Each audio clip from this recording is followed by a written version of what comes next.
Lors de la première entrevue où Daniel avait interprété le rêve oublié, le roi déclara « Votre Dieu est le Dieu des dieux » Daniel 2,47. Pourtant, après quelques années, nous apprenons qu'il édifia une statue gigantesque en or et ordonna au peuple de l'adorer. La source de tout ceci réside dans le désir de se glorifier soi-même, ce qui occasionne la ruine de beaucoup d'hommes et parmi eux de croyants et de serviteurs de Dieu. Cette appropriation illégitime de la gloire débute parfois de façon inconsciente. Nous commençons à nous tresser des lauriers pour tout ce que nous avons accompli, souhaitant que les autres nous glorifient et nous honorent.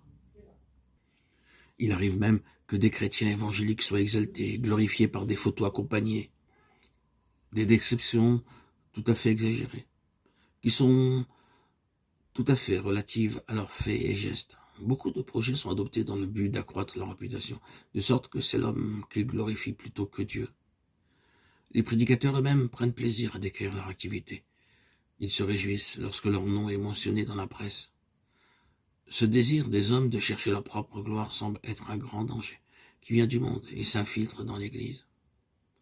La deuxième fois, lorsque les 3 jeunes gens sortirent indemnes de la fournaise ardente, le roi s'exclama « Béni soit le Dieu de Shadrach, de Meshach et d'Abed-Nego, lequel a envoyé son ange et délivre ses serviteurs, qui ont eu confiance en lui, parce qu'il n'y a aucun autre Dieu qui puisse délivrer comme lui. » Daniel 3, 28, 29.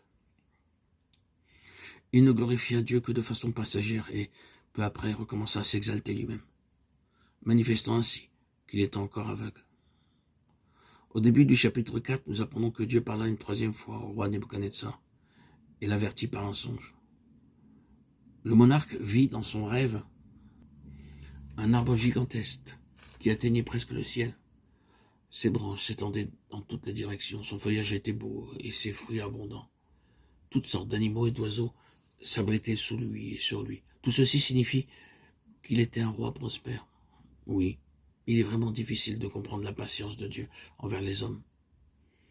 Il l'abandonne, l'afflige maintes et maintes fois, et cependant, il manifeste tant de patience à leur égard. Le roi refuse obstinément de reconnaître le Dieu vivant comme son Dieu, et pourtant, celui-ci lui accordait la prospérité. Dans bien des cas, c'est précisément cette opulence qui engendre l'orgueil. Un surcroît de prospérité entraîne une plus grande vanité. Les hommes deviennent les esclaves de leur bien-être. Pour s'y maintenir, ils sont prêts à plaire et à honorer leurs semblables plutôt que Dieu. C'est ainsi que leur aveuglement ne fait que croître.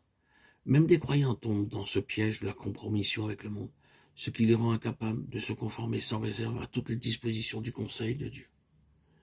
Il est écrit à leur propos, cependant même parmi les chefs plusieurs crurent en lui, mais à cause des pharisiens. Ils n'en faisaient pas l'aveu dans la crainte d'être exclus de la synagogue, car ils aimèrent la gloire des hommes plus que la gloire de Dieu. Jean 12, 42, 43.